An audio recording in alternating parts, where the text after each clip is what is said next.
Wednesday evening, the 10th of May. So welcome to our online chess training lesson for tonight. Today I'm all on my lonesome in a cold chess shop in Ormond. But fortunately we have down in Tasmania, in Launceston, I think, Evan. Hello, Evan. Hello. How are you today? Good. That's good. We normally start by finding out a little bit about you. I've got your details up there on the right-hand side. So how old are you? I am 15. All right, and you go to school at Scotch Oakburn or something, is it, in Launceston?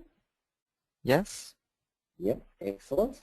You've played a little bit of chess there. I'm not too sure how many opportunities there are for playing chess in Tasmania, but you played in the Hobart Open a couple of weeks ago, which is great. We're going to have a look at one of your games from that event. And I see you come across the national finals and the RJ Shield final, that sort of stuff last year, so that was great. And your rating's about 1299, 1300-ish. That's not too bad. You've got a nice improving graph line there. So, so well done. Now, how did you go with the puzzle today? Did you find an answer or a solution to it? I had a small look at Queen B6. Queen B6, yeah. And but White's just going to play bishop takes nice, probably. yeah. Nothing else came to mind? Because at the moment I've fooled the whole class. No one has found a solution. I did have a small look at Queen D1 check, but I didn't go in depth. Queen D1, yep, no, not much chop.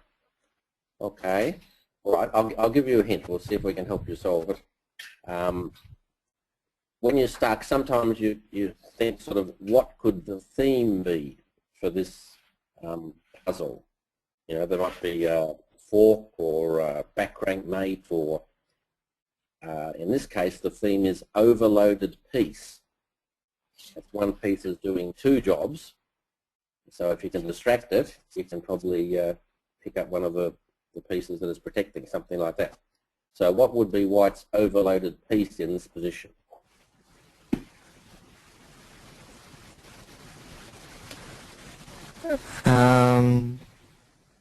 Dark square bishop?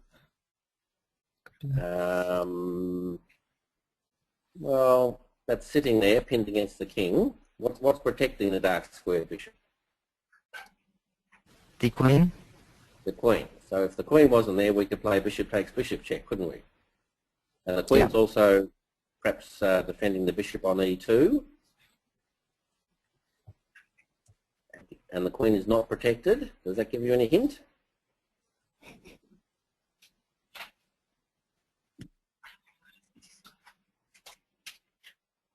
Nothing coming to mind? All right. What about Queen E8? Lots of people have put Rook E8, which is answered by Rook takes Queen. But Queen E8. Now, so if White takes the Queen, before we take back, we can whip in bishop takes bishop check. So we pick up the piece. And if instead of taking the Queen, we retreat back to F3, same sort of deal, bishop takes bishop check, Queen takes, and we pick up the free bishop on E2. So that was pretty nifty. That was one of the problems I got off Chess Tempo, but it took me ages and ages to find it. It was quite hard. So anyone who got close or saw it in the finish, well done. Okay, so we're going to have a look today at one of your games from the Hobart Open. Let's see if I can load it here. Okay. Now we also have with us your opponent today, which is quite a treat, Bradley. Hello, Bradley. How are you? Yeah, hello. Now, you were white in today's game against Evan, that's right, a couple of weeks ago? Yeah. Excellent. All right, well, I'll be asking you both questions about the game as we go through it, so hopefully we can learn something from it. Actually, it's a very, very difficult game because you're both quite strong players and you don't sort of go around blundering pieces or walking the mate in one or stuff like that. It's more you make a move that's perhaps a little bit better, a little bit off the best move, but still a reasonable move. So we'll have to go through and see what we can find out. Right, let's start off. Starts off e4, and then Evan, you play knight e6, Nimzovich defence. You play that a bit, I gather? I saw one of the other hands you played. Yes. All right, so tell everyone, this is a weird opening, not many people play it. Why do you play knight c6? Generally, just to avoid the King's Gambit or Vienna game. Okay. So it's a slightly offbeat opening, is what you're saying? Yeah. And you know it fairly well? I know it pretty well, yes. Yep, okay. Let me see who we got here today. I'll have a chat to William. You there, William? Yes. How are you today? Well, thank you. That's good. Let's suppose you're white playing Evan and he just played this weird knight c6 move. Now, that's an unusual move, so the chances are that there's something wrong with it. It's not a popular opening. So what would you do to refute it? What do you think might be wrong with it? Well, I usually play d4 here. Okay, so let's say you play d4. Oh, hang on, I'm in automatic computer mode, hang on. So Evan, what do you do against d4? I usually play d5. d5, all right, that's what I thought you might play. William, what would you do here? Then I'll push the pawn to e5. You're pushing. All right, why are you pushing? Because if I take the pawn on d5, he can take it back with the queen and put some pressure on the d4 pawn. All right, do you like the setup for you with the pawn on d4 and e5? A little bit. All right. Evan, how do you feel about this? You still happy with your side of the opening? Yes. Okay. All right, well, what I want to point out is I agree with William. I would play this. So when you're playing chess, you should be thinking like on two levels. One level is analysing the moves and the variations right in front of you. But then also in the background, you should be thinking about the big picture and what the plans are and what you should be trying to do. So you're played knight c6. So according to my theory, that blocks your c pawn. So you're going to have trouble attacking my centre. So if we do as William did, d4, e5, and I can support those pawns with c3 and f4 if need be, I'm going to have a nice little space advantage, and you aren't going to be able to get the two pawns side by side on c5 and d5 without moving that knight. So I would say this is why it's probably not that popular opening, and why computers variation. And then it's a little bit hard for black to come up with a plan to attack my big centre. Anyway, that was just a little aside on that. In the game, we had Bradley playing knight f3, and you transpose back with the normal stuff. So you've avoided the King's Gambit and you're happy. Mm-hmm. Okay, he went for the Scotch game. So takes, bishop c5. All right. What do people think white should do here? Would you like to type in the question what move you play for white? Your knight's attacked on d4. So do we protect it? Do we move it back? Do we swap off? What do we think? I'm getting a few bishop e3s. Haran's gone c3. Evan's gone knight takes knight. He's gone c3. Most people are going for c3. All right. Now, Bradley, you played a different move. You played knight f3. Is that right? Yeah. Yeah. Why did you choose knight f3? Well, I didn't really want my knight to be taken. Okay. Can you get a little bit closer to the microphone? You're a bit quiet. Yeah, I didn't want the knight to be taken. All right. But you could swap his knights. Would that appeal or not? Nah, I didn't really idea. Okay, and what about everyone suggesting bishop b3? Is that something that appeals? So what's that move? Bishop to e3 to protect your knight. So if he takes, you can just take him back and you've still got a piece in the middle. No, that actually looks pretty good. Yeah. Yeah, well, bishop e3 probably would be, knight takes knight's all right. Bishop e3, as everyone's suggesting, would be a better move. Then you keep your piece in the middle of the board. So you played knight f3. So the problem is now you've moved a piece twice in the opening. He's got two pieces developed. It's his turn. So you're like, giving him an extra move or two to catch up. So knight f3, probably a little bit of a boo-boo. Evan goes d6. Now, people type in here, I'll give you two moves. Do you prefer knight c3 or bishop b5? That's the question. Knight c3, so type in what move you like for white. I've got left is on bishop b5. Bobby's on knight c3, William's bishop b5, Rebecca knight c3. Oh, all over the shop. Heath and Haran bishop b5. Looks like a mixture. Now, Bradley, you went for bishop b5. Why did you prefer that to knight c3? You planning to take that knight, or you just want to pin it, or what? Yeah, I just want to pin it. Okay. Why do you want to pin it? Is it going somewhere that's worrying you? No. Not really. You want to swap your bishop for that knight? Yeah. Why? Oh, because I rather knights than bishops. Okay.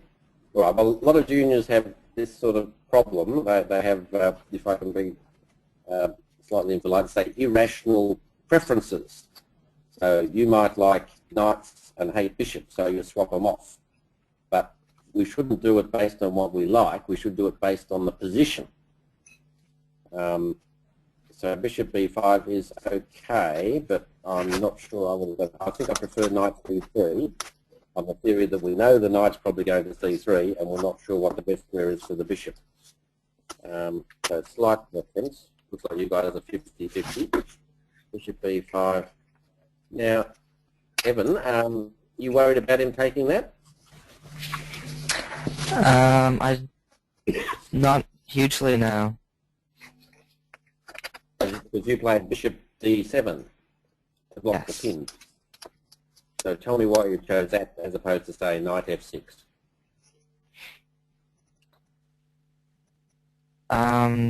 So I didn't want to double up my b pawns. Okay. But, I mean, so that's sort of saying you are worried about him taking. So if he takes your knight, sure you get double pawns, but then you get the two bishops and control of the white squares, and you've got a pawn closer to the centre. So it's sort of goods and bads, probably all goods and bads. And later on you want to put the bishop somewhere else. So my theory is bishop d7 might be a little bit of a boo-boo. He jumps in knight c3 now. You go knight f6. And he pins you. Okay. Now, pins, they're very, very difficult to get the hang of. Whether you're worried about them, not worried about them, whether you should break them or not break them. So, the question is, whether black should ignore that pin, maybe like castle, or whether he should play and force the bishop to swap or go back. So let's have a little poll. Those of you who either want to play h6 or not play h6. So it's a yes/no poll. You play h6 or not. We're getting 60% no, 30, oh no, yeses catching up a little bit. No's in the lead. All right, we'll close it, seeing some nice round figures, and we've got 60% don't want to play h6, 40% do. Right. Evan, how did you vote? I chose h6 this time. You chose this time, but in the game you chose castles. Yes. So you're confused. So tell us why you've changed your mind. Why do you want to play h6 now? The pin did muck me up a bit. Yeah, it became a bit of a nuisance. So h6 gives you the chance to break it if you need to. Yes. Yes, yes. So I agree. So were it me, you went for castle, so were it me, I think I'd play h6. Now, if he takes the knight, that's okay for you. He's lost his dark squared bishop for a knight, that's cool. And if he goes back, he's still got the pin, but we might decide at some stage we want to play g5. So if he likes to play knight d5 with a double attack on that knight, we can counter with g5 as a possibility. Things like that. So I think h6 is the way to go. But I know it's very difficult tossing up. So you went for castles in the game. He castled as well. Now, let me see. Let's have a look at our polls. I might have another poll here. No. Well, h6 again is another option. So now that we've castled, if we're going to end up playing g5, our king is going to be a little bit airy. You bounced in with bishop g4. What are you thinking there? You're trying to get a pin of your own going, I gather? Yes, I just decided against defending my knight anymore. Yeah. Yeah. The trouble is you've already put it on d7, so maybe you could have gone to g4 straight away and saved yourself a move. Anyway, it still looks like an effective sort of pin. He played. Now, okay, what did he play? Let's have a look at some options here. We'll have another poll. All right. So he's just like Evan just pinned the knight on f3. So I'll give you 4 choices for white. We can play h3 to try and chase that bishop away, like we've just been talking about. We could play bishop takes knight on c6, so his knight can't come in and do a double attack on our knight on f3. We could pop the bishop back to e2 to get rid of the pin, or we could go knight d5 to have our double attack on f6. So they're the 4 moves we'll look at. Bishop takes knight, bishop e2, knight d5, or h3. Let's have a vote. What do you guys think would be the best? h3, bishop takes c6, the knight, knight d5, or bishop e2. Knight d5 set the lead. Still looking good for knight d5. I'll give you another 5 seconds. 1, 2, 3, 4, 5. Let's close the poll. Let's have a look. So just about everyone's going for the attack with knight d5, which is the move actually chosen in the game. Next best is h3. Bishop takes knight's worst, and bishop e2 is the second worst. If you were white, Evan, what would you play now? I chose knight d5. You chose knight d5. All right. Most of you are wrong. Most of you are wrong because white has a nice little tactic. So white can play bishop takes knight. So remember, we should look at all checks and captures. Takes back. Now white has a forcing move here. Evan, what can white do here that's going to really annoy us?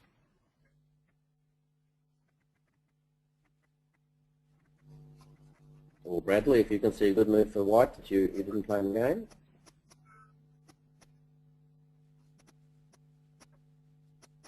Think of that pin. No idea? What about e5? Yeah. Oh, Okay, so he's sort of got to take. We snaffle the queen, takes back. Now our knight can jump in, double attack on the bishop on the other pawn. So he likes drops back.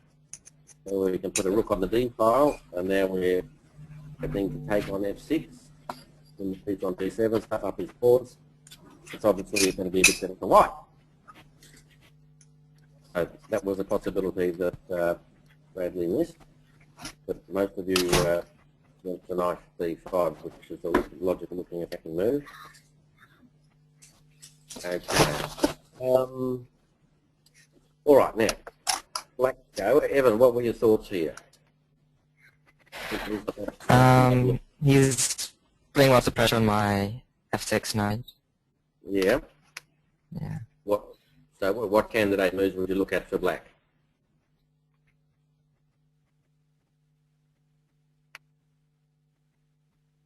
You can't really get out of the... So what can you do instead? h6, possibly? No. a6, I think I played. Oh, a6? Yeah, why would you want to play a6?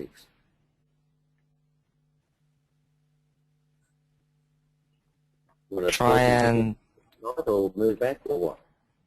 force its bishop to move, I guess. Okay. Right. Tell me what you other guys think. A6 is a suggestion. So is that good or bad? Good or bad? That's all I want you to type in. You like A6, it's good. You don't like A6, it's bad. Keith and Sean saying bad. Rebecca, Ryan, Nick. A lot of bads. Lachlan saying bad. Bobby saying bad. Okay. Let me see. I'll see if Lachlan will talk to me. You there, Lachlan? Yep. What's bad about A6? Evan reckons it's pretty good, so explain to him why it's bad. If you play A6, then you're not really like, he can still take the knight. So it's not, it might force you to take the knight, but it doesn't have to, so. Yeah, so you're not really gaining anything. Yeah, cool. All right, thanks, Lachlan. Yeah, so if he wants, he can take the knight now anyway. So you're sort of forcing him to do that, so you're wasting a move. You could have played, say, rook e8 or something, and if he takes the knight, you've gained a move instead of having the pawn on a6. So a6, probably not the best. Knight d4, instead, hitting his bishop and pinning the knight on f3. That would have been a little bit better, probably. He'd probably have to drive back to e4. Yeah. So a6, it's very hard to pin. So before we were saying h6 was good, but on the queen side we're saying a6 is bad. So you've really got to work out each one on its merits. Okay, a6 in the game. Takes. Bishop comes up hitting the rook. Rook has to go to e8 on the pawn. Now, he hits your bishop. You obviously don't take, because that would let his queen in, so you drop your bishop back. Now white's e-pawns attack. So queen d3 to defend it. And you come up with a sneaky move here, bishop. So how do you reckon you go here? I think I'm doing pretty badly. My king's very exposed. Right. You have the two bishops. You're attacking his e-pawn. What did you think, Bradley? Do you reckon you were going all right, or you said he was going all right? What were your impressions? Yeah, well, I thought he was going all right because it was a bit hard to take that bishop. Yeah, that bishop's a strong defender. Yeah. And I reckon I was pretty good because I trapped his king in there. Yeah, he's annoying your e-pawn and stuff. Yeah, probably your king side is weak, and that's for sure. But that's only a weakness if he can get in an attack. So, for instance, if the queens were off and were in an endgame, it's probably not such a big deal. But if he can keep the queens on and get some bits over there, then it is a problem. All right, he got a double attack on his e-pawn. He probably could play rook e1. But he's going for the attack and plays knight h4. You zapped him. That looks pretty good. And he went in for a check. And then you have to go back again. So you want a pawn.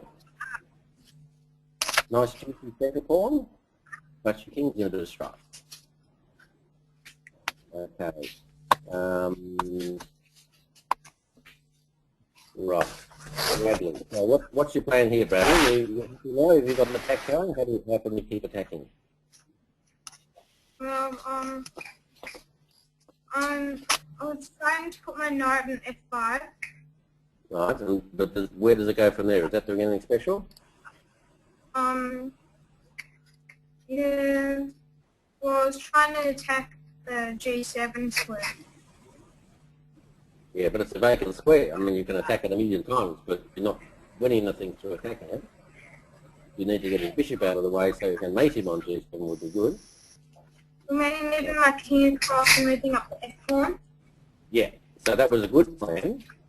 So you moved the king across. So now you're looking at playing f4, f5, and embarrassing that bishop and getting the attack going. Okay. Are we worried, Evan? You know what he's doing? I didn't notice what the king h1 meant. Ah, so he played that and you thought, what a silly move, why is he doing that? Is that what happened? Yes. Ah, all right, excellent. So it didn't occur to you that he was unpinning the f-pawn and he was going to throw the f-pawn at you? No. Okay. Yeah, so always when you're playing a chess game and your opponent makes a move that you don't understand, it's easy to assume it's a silly move or a blunder, but often it pays to spend a little bit more time because he might be up to something and you need to cotton on to what he's up to. Now, this is quite an important position here and fairly tough for black. What can black do? There's lots of possible moves. Let's have a look. Well, Evan, what moves did you look at? Do you remember any particular moves you were thinking of? I remember playing h8. You played king h8 to get rid of that pin, yep. Did you look at other candidate moves? Rook b8, I think. Rook b8, yep, to get the rook in and attack the pawn, yep, that looks alright. Anything else? Don't think so.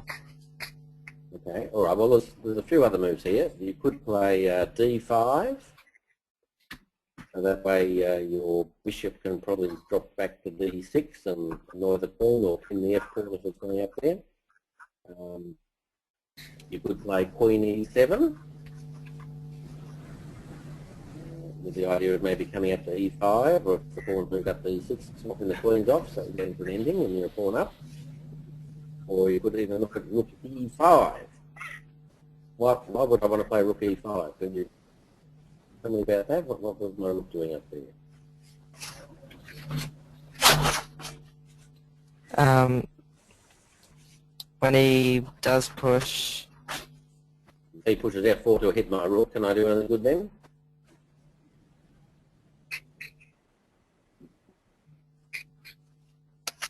Move it to h5. Yeah, we could swing the rook across h5. So that would annoy him a bit. All right, so we've got a few minutes to look at. Let's have a little poll. We'll choose between d5, king h8, queen e7, and rook e5. So they're the four moves. So again, we've got pawn to d5, king to h8 to unpin, queen e7 to get the queen down and try and swap off the queens, or rook e5 try and get the rook in defence. So everyone start voting on the poll. d5, king h8, queen e7, rook e5. Rook e5 took the lead because we just talked about it. d5's coming second.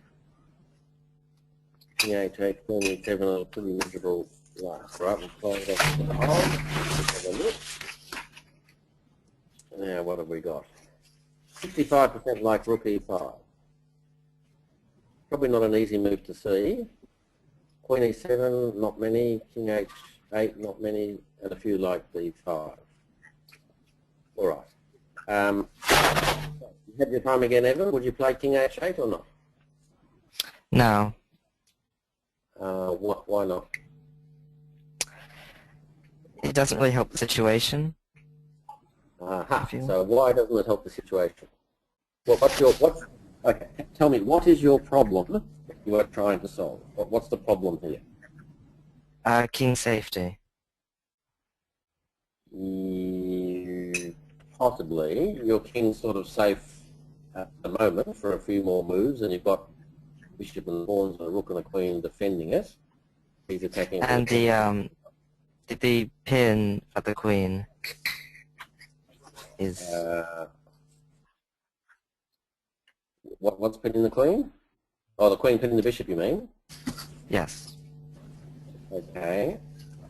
So the big picture, you would say, my problem is king safety, I'm going to hide my king in the corner and I'll be happy. That's the way you analyse it? Yes. Okay. All right. Alternative way of looking at it. Okay, let's say he's attacking, you're trying to attack.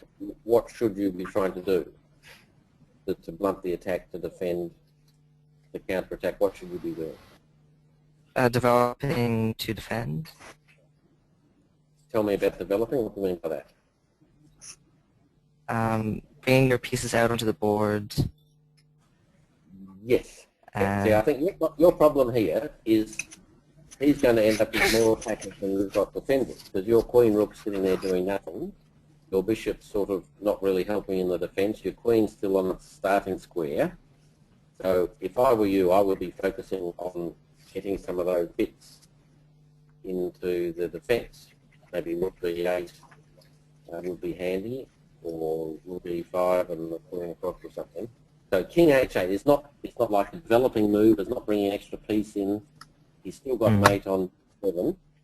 So that's sort of probably one of your blunders, albeit an understandable one. Okay. So then he got f4.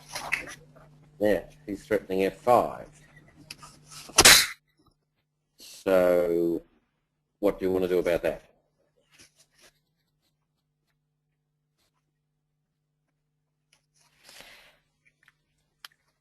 F5 is going to pick up a piece because he's on d7. You've got the alternatives, or your move's forced, or what? I can't move my bishop because there's checkmate on g7. So what can you do? Defend that square? Yeah, you can play rook g8, which is what you did. You could also have looked at rook e3. Sort of hitting his queen. So he might put his rook up there, and then you can do a swap, and that gets rid of one of the attackers. That would have been a reasonable alternative. Anyway, he went for rook g8, and now you might have discovered attacks on his queen, so that's okay. He ignored that and played rook a to e1. All right. Now, is he threatening f5? You can run away to h5. Right, this is a fairly critical position, people, so have a think what you would play, and on the questions, type in what you would play for black here.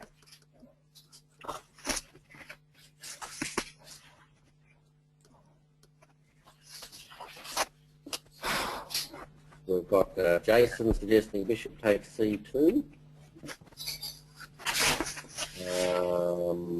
Roy's suggested bishop d3, but queen takes bishop would refuse that.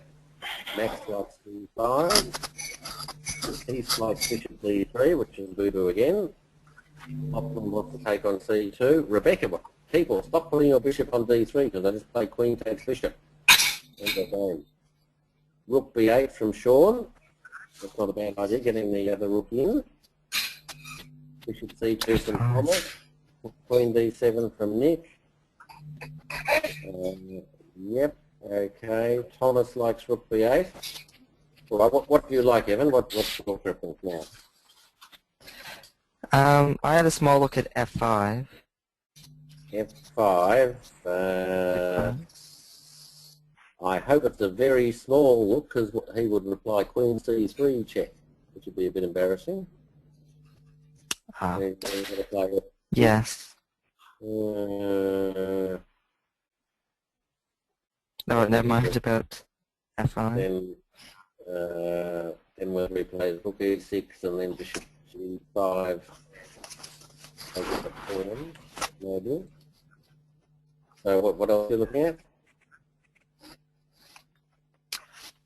D5 to get the bishop. Get more movement to the bishop. Yeah. I think I like Rook B8. Let's have a quick look at Rook B8. My computer wants to play Queen F3 in response. Threatening F5 because the bishop can't go to H5. Now takes on C2. He swings across to C3. And you hit him. That's why Rook B8 is good. I guess your bishop can go to B4. Swap. So he gets 2 pieces for Rook and a fistful of pawns. How would you feel about that? Do you think you're losing, drawing, winning? I feel a bit better. Yeah, I think you're hanging in there. Maybe you could even do Rook E8 and try and swap off Rook or something. So that's not too bad. So that was the Rook B8 line we're looking at. What a lot of people suggested was the move you played, Bishop takes C2. Good move, bad move? What do you think? It's alright, I feel. So win the pawn and attacks his queen. But let's look at the big picture way of working out moves. So is bishop takes pawn solving your problem? Is that stopping his attack and bringing in more defenders and all that sort of junk? No. Not really. You would have been better off Rook B8, get some more pieces in, try to defend, but you've sort of taken time out to grab an irrelevant pawn. So he's come along with Queen C3, in the bishop again. You have to drop back. Now hit you with F5. Right, now, I think you've got 2 moves. You could either play Rook B8, try and counter-attack with Bishop B4, or you could play Bishop H5. Which of those 2 do you like? Bishop H5. You want to play Bishop H5? So what do you think is going to happen after Bishop H5? G4.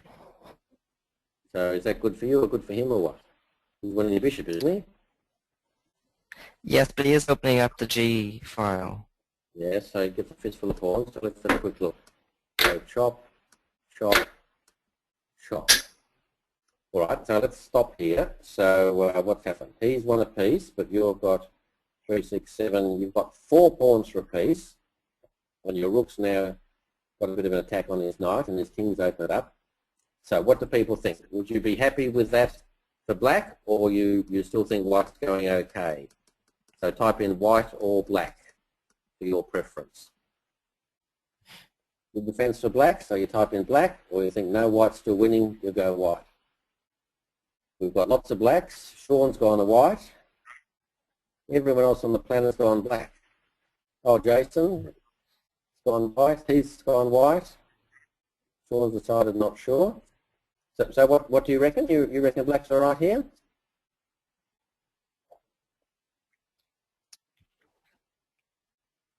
What do you think, Evan? I don't know. Okay. Bradley, would you be happy with this for white, or are you worried you let black out of it? I reckon black's got this game from here. You reckon black's doing all right here? Yeah. Yep, okay. All right, let me tell you guys, remember I say look at all checks and captures and stuff like that? This is the puzzle position. White has a really good move here.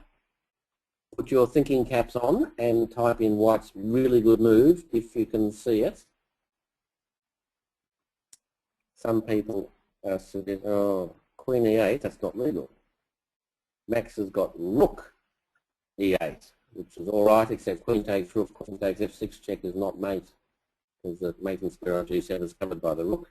Ryan wants Queen F3, which is not terribly good because Rook takes knight check, wins 2 pieces. Ah, Roy, well done Roy. William wants Rook E8 check. Roy, let me have a look here. Can I unmute Roy? Where's Roy? You there, Roy? Yep. You tell everyone what Yes, move you want to play. What move do you want to play, Knight Roy? D6. Knight D6. Now, why do you want to do that? Don't you just lose your knight? What if he takes it? What do? You looked at all checks and captures? Queen F6 check. No, the queen's covering it, nearly. You Oh, want to yeah. get that queen away from covering it, what can you do? Bishop. No, Oh, you do Rook E8 check. Look at that. Okay. If king takes Rook, queen is mate, and then you take the queen. Ta-da! So that was pretty spectacular. So just about everyone missed that. All right. Now, one of the ways to find these combinations is you ask yourself, what would you like to play? So you'd like to play Queen F6 check, mate, but you can't because the Queen's defending it. So can you get rid of the Queen? Yes, Rook E8 check, which is what you guys looked at. Queen F6 check doesn't work because the Rook's covering the mate. So you say, okay, can I prevent the Rook from covering the mate? And it gives you the idea of knight up. So very good. That was a nice little combo. But in the game, you instead went for the Rook E8 line, and he chopped your bishop, and instead of taking him back, you went for a counter-attack on his queen. So Bradley, what do you reckon you should play here? You've won a piece, but he's just forked your queen and or pinned your queen and your rook. Do you want to move your queen, or do you want to do something else?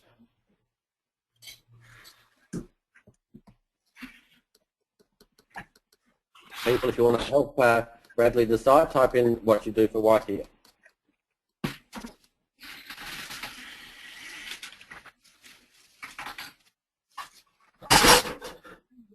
Can you remember what you did in the game, Bradley? No. I think you played Queen D4. Nick's suggesting knight F5. I just got one question. Oliver's suggesting Queen C4. But William has suggested G7 check. Remember, we look at all checks and captures. So Evan would be forced to take. Now we hit him with a check again. And if King H8, for instance, then we can play more or less the same combination we played a minute ago, deflect the queen, and it's checkmate coming up. And if he doesn't go that way, if he goes the other way, King F8, then Queen G3 is going to be mate on G7 in a second. So that was forced mate in 7, which Bradley unfortunately missed because he didn't look at pawn up check or rejected it. Instead, you went for the Queen D4, and Evan hit your queen. Now you can still do the same thing. You can still do G7 check and it still works. It's now mate in 8, I think. But you went up to D5, and he took you back. How are you feeling now, Evan? Are you defending adequately, or you reckon he's got you? I reckon he's got me. Yeah. So the problem is, he is attacking you with bishop, knight, 2 rooks and queens. So he's got like 5 pieces attacking, and you've got a rook and probably a queen defending. So you've got 2 defenders, and your other 2 bits are out of it.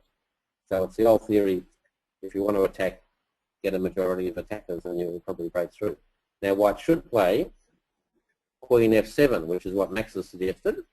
Well done. So Queen F7 would have been the best move, and that's threatened, even though you lose your rook on E1. Next move, white's going to play rook E7, and that's pretty terminal. So Queen F7 would have been good.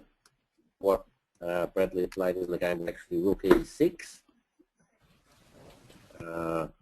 You played F5, maybe Queen D7 would be another possibility. Trouble is F5 saves your pawn, but opens the diagonal. You were attacking his knight at the same time. G3. Bradley, is that the best move, G3? Did you have any alternatives to that? No, not really. Not really? What about knight F3?